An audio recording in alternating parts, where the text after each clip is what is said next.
Ako din patikan. What's up Kayamers? For today's video ay taste test tayo ng Bostani.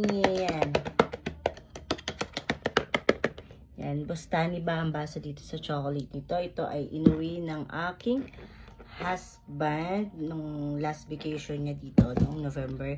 So ngayon lang natin siya bubuksan. Ngayon siya, ganyan. And Bostani chocolate. Ayan. Hindi na siya. Ayan. So, may 3 flavor siya. So, ayan yung 3 flavor niya. Praline with nuts, biscuits, and nuts. Ayan. Milk chocolate filled with crunchy nuts and creamy praline. Milk chocolate filled with crushed biscuits, and milk chocolate filled with nuts. Ayan. I'm so excited with this. Let's open na. Galing to siya sa rep. Moist pa siya. So, open na natin. Ayan. Grab mo lang siya. And then, yan. In fairness, kayaminin ng packaging. And, eto na siya. So, gusto ko muna i-try itong praline. Hindi ko lang basa dyan with nuts. Kasi kakaiba siya. So, let's taste it. So, taste na natin siya. Ayan. May ganyan siya.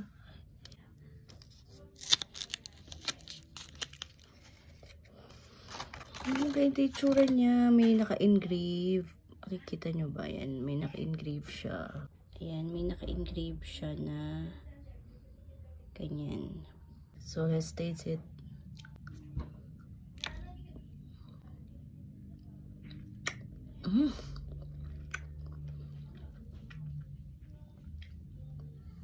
It's really good. Ang sarap. Ang sarap. I like it. Super sarap. Sarap.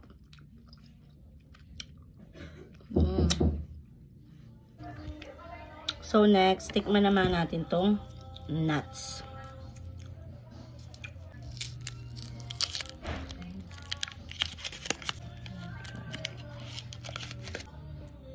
Same ano lang din. Then.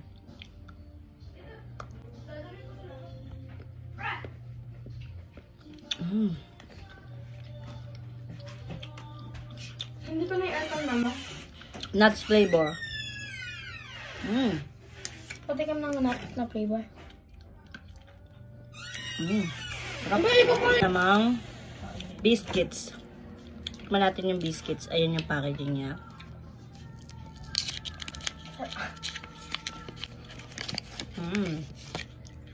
Same din. May naka-embroil. Kami ulit. Ako din patikan.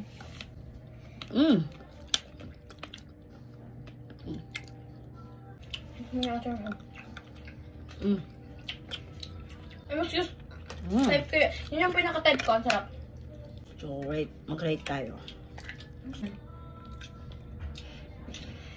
So, rate na natin. Ang una ko itong praline with nuts.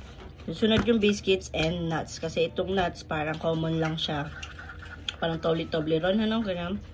Ito, may ibang lasa to. Ang sarap. And susunod itong biscuits. Yung biscuits, hindi siya masyadong matamis.